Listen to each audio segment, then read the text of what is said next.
El mío. Nosotros vamos a seguir hablando de economía y además lo vamos a hacer mirando también al punto salarial, a esa parte de la inflación. Lo vamos a hacer con alguien que entiende y sabe y que además tiene voz y mando en esto. Íñigo Fernández de Mesa, vicepresidente de la COE. Buenísimas tardes, buenísimas noches, ¿cómo está? Hola, buenas tardes.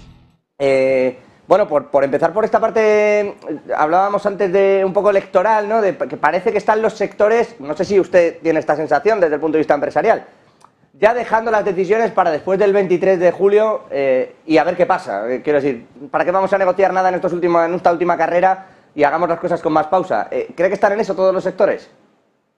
Bueno, yo creo que los sectores son siempre activos. Hemos llegado a acuerdos a lo largo de este año, acuerdos muy importantes. Por ejemplo, el acuerdo que hemos tenido en el marco de la ANC, que ha supuesto unos aumentos muy moderados de los salarios para los próximos 3 años, que yo creo que en parte se está reflejando en la corrección de la inflación, que no tenemos que confiarnos con ellos, ¿no? Es decir, bueno, nos quedan 3 semanas para las elecciones, pero bueno, muchas veces el diálogo social es un diálogo que se produce sin necesidad de tener al gobierno involucrado, ¿no? De hecho, el gobierno, pues en los acuerdos recientes salariales tampoco ha sido un actor que haya ayudado a que se produzca este acuerdo, ¿no? Esto con respecto, decía yo, o le preguntaba por esa parte de los sectores, no le voy a hacer mojarse tampoco con el 23 de julio, pero sí con la inflación. Dato curioso el que estamos viviendo, y se está empezando a hablar de que la parte que queda en la inflación subyacente, el Banco Central Europeo está trasladando un poco la sensación de que los costes es por culpa de las empresas, que no bajan márgenes de beneficios. ¿Hasta qué punto comparte una afirmación como esta? Porque nosotros hemos mirado y los datos del propio Ministerio decían que prácticamente el 95% de la subida de precios, cuando no el 98%, dependía del rango sectorial, eran costes trasladados. Entonces, exactamente en qué punto está esta inflación subyacente, cuál es el peligro que ve en España y cómo entiende esta afirmación de Christine Lagarde desde el BCE. Bueno, yo creo que en España la recuperación de los beneficios empresariales ha sido mucho más tardía que en el resto de Europa. Es decir, si bien en Europa los beneficios empresariales se recobraron después del COVID de una forma rápida, en España hemos tardado prácticamente hasta bien entrado este año para tener el mismo nivel de beneficios o ligeramente por debajo de lo que estábamos en el nivel previo al COVID, ¿no? Y de hecho, nosotros siempre decimos que la tardía recuperación de la renta de España también se debe en parte porque estos beneficios empresariales han tardado también en recuperarse. La empresa española ha sido la gran sufridora y es el elemento más débil de nuestra cadena productiva. Ha sido la gran sufridora en primer lugar pues porque se vio muy afectada por el COVID. En España no ha habido ninguna ayuda a la empresa por tener que cerrar prácticamente durante más de un año por motivos sanitarios, no porque el empresario lo quisiera. Y bueno, hubo que asumir costes, hubo que asumir gastos que generó un mayor endeudamiento de las empresas durante estos meses. Además, ha habido un aumento de la imposición muy importante en la empresa, es decir, de los 5.000 millones de aumentos de los impuestos de los últimos presupuestos generales del Estado, el 75% son impuestos a las empresas. Es decir, la empresa está muy castigada desde el punto de vista impositiva y luego ha habido un aumento muy sustantivo de los costes laborales para las empresas. Es decir, el salario mínimo ha aumentado casi más del 40% en los últimos 2 años. Es decir, que la empresa, ojo, porque está muy castigada. Ese es el eslabón débil de la economía actualmente y los beneficios empresariales se han recuperado respecto a los niveles pre-COVID tan solo hace unos meses, ¿no? Y yo creo que hay que ser muy cauto con esas afirmaciones. También los costes financieros han aumentado sustancialmente para las empresas. Es decir, que la empresa anda muy achuchada en materia de costes y en materia de márgenes. A ver, por ordenar yo también todo esto, entiendo, no le parece bien, dice hay que ser cautos con las afirmaciones como la de Christine Lagarde, pero me mencionaba el asunto salarial. Christine Lagarde hace una afirmación en Europa que no se que una cosa es que haya países en Europa donde, digamos, o sectores que hayan repercutido el aumento de costes más a precios, y otra cosa es el caso español. Vuelvo a decir que en España ha sido el país de Europa cuyos beneficios empresariales se han recuperado más tarde. Yo hablo exclusivamente de España. Yo creo que en España estamos teniendo una moderación de unos precios que se están comportando mejor que en otros países europeos porque posiblemente es un mercado muy competitivo el español y donde las empresas compiten y no se repercuten a precios el aumento de los costes. Y por otro lado, yo creo que ha habido, gracias al acuerdo que hemos llegado, sindicatos y empresas estamos siendo tremendamente prudentes también en lo que es la evolución de los salarios para los próximos años. No, claro. Si yo los salarios le iba a preguntar por la doble cara, ¿no? Por lo bueno y por lo malo y por leer las dos posiciones, ya que contamos con su suerte. Solía decir una parte, si suben los salarios se destruirá empleo, solía decir la otra, no tanto, porque en realidad el salario está muy bajo, ¿no? Hablaba usted de esa subida de casi el 40% en el mínimo interprofesional. Claro, es que llegado a ese punto, es verdad que si uno mira los datos de empleo no ha repercutido tanto, o en realidad esto tiene que ver con fijos discontinuos, con distorsiones, no sé, ¿cómo lee usted este dato? ¿O tiene que ver con que la empresa es más débil?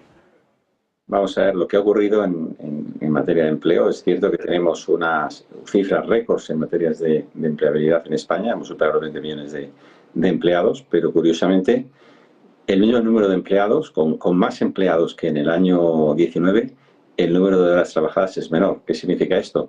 Que el número de horas trabajadas por empleado es menor y que, por tanto, la productividad también es menor. Es decir, que tenemos más gente trabajando, pero muchas menos horas. Y esa es la realidad actual, es decir, la realidad de España. Y, por tanto, creemos que hay que tender también a que aumente el número de horas trabajadas, porque muchos trabajadores trabajan menos horas, pero no porque quieran trabajar menos horas, sino porque no les queda más remedio. Y ese es el principal problema ahora mismo de la economía española. Existe, en cierta forma, aparte de la elevada tasa de paro, que es de más de 3 millones de personas, 13% de la población activa, que es la más alta de Europa. Además de eso, el número de horas trabajadas ha disminuido de una forma sustancial.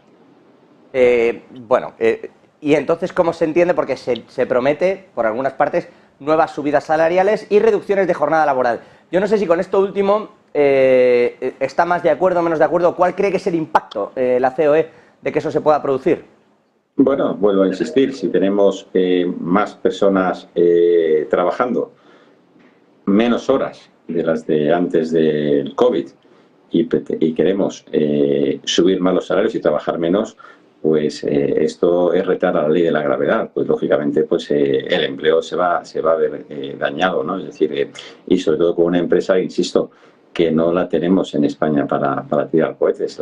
El perfil de la empresa española no es el de una gran empresa, que ya nos gustaría tener muchas más empresas del IBEX y tener un IBEX 500 y un IBEX 65, pero el perfil de esas empresas es una empresa muy pequeña, de 1, 2, 3 trabajadores, tremendamente débil, y donde está viéndose repercutida muy enormemente por el aumento de los costes que ha tenido a lo largo de los últimos años. Costes de materias primas, costes energéticos, costes de mano de obra, costes fiscales tremendos y costes financieros. ¿Qué cree que va a venir? Hablábamos de la inflación, hablábamos de lo que puede salir. Bueno, le pregunto casi por las dos cosas, ¿no? ¿Qué cree que puede salir del 23 de julio y qué esperan ustedes desde la COE?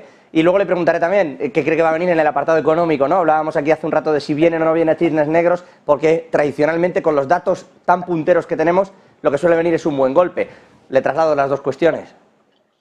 Bueno, en España mira, el sector privado es un sector que está, aunque está, digamos, el sector empresarial, pues como he comentado, ha estado tremendamente acosado esos años por aumentos de costes de todo tipo, pero gracias a Dios el sector privado no tiene un nivel de endeudamiento alto. De hecho, la recuperación, las empresas españolas aumentaron su deuda en varios puntos del PIB durante la crisis del COVID, porque tuvieron que endeudarse para hacer frente a los costes de mantener la empresa cerrada.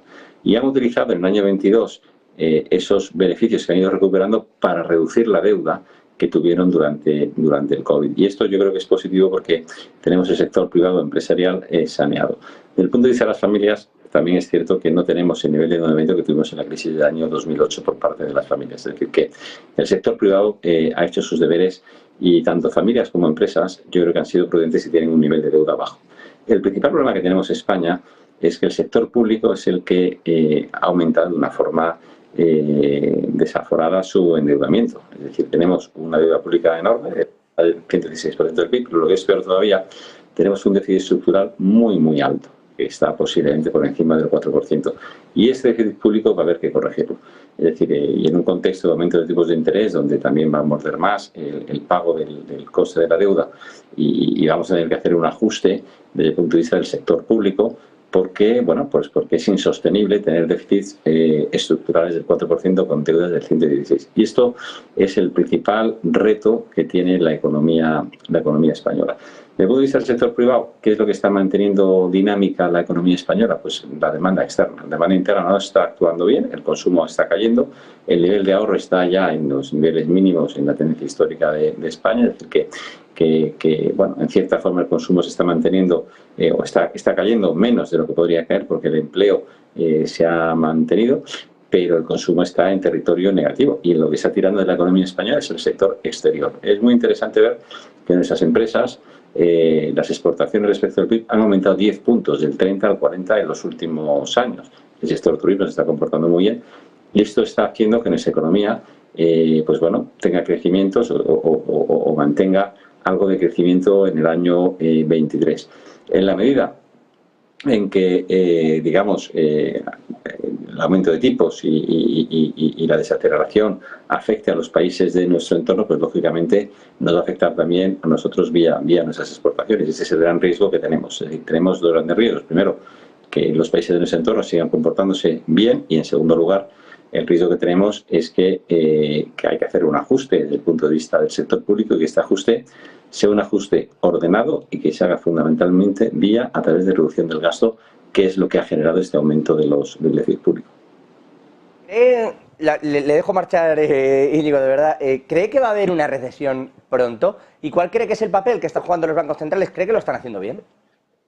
Bueno, yo creo que no vemos una recesión en el futuro cercano, es decir, las previsiones que tenemos de crecimiento de la economía para este año pues son alrededor del 2%, el año que viene será algo menor, pero bueno, yo creo que hay margen suficiente para que no se produzca una recesión. Es cierto también que vamos a tener un crecimiento muy brillante, pero no esperamos esa recesión. Los bancos centrales, pues bueno, han tenido que actuar, tuvieron que actuar y se les aplaudió por ello con contundencia para evitar que durante la época del COVID no tuviéramos una crisis mucho más importante de la que tuvimos.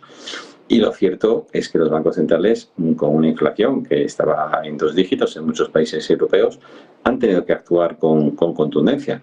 También le digo una cosa, es decir, para que ayudarle a los bancos centrales a que hagan una política menos agresiva, es importante que los gobiernos tengan un déficit público menor, gasten menos y que también haya, digamos, una prudencia en el aumento de los salarios, ¿no? Es decir, cuanto más altos sean los salarios y más alta sea la espiral salarios-precios y cuanto más déficit público haya y más tirón de la demanda haya por parte del sector público, mayores serán los tipos de interés y más riesgo de recesión tengamos. Es decir, que el Banco Central Europeo tiene que cumplir con su obligación de control de precios porque la inflación es el impuesto más regresivo que existe y los bancos centrales tienen que controlar la inflación y yo creo que los distintos actores tienen que cooperar para evitar que este tirón del freno de mano del Banco Central Europeo sea lo menor posible.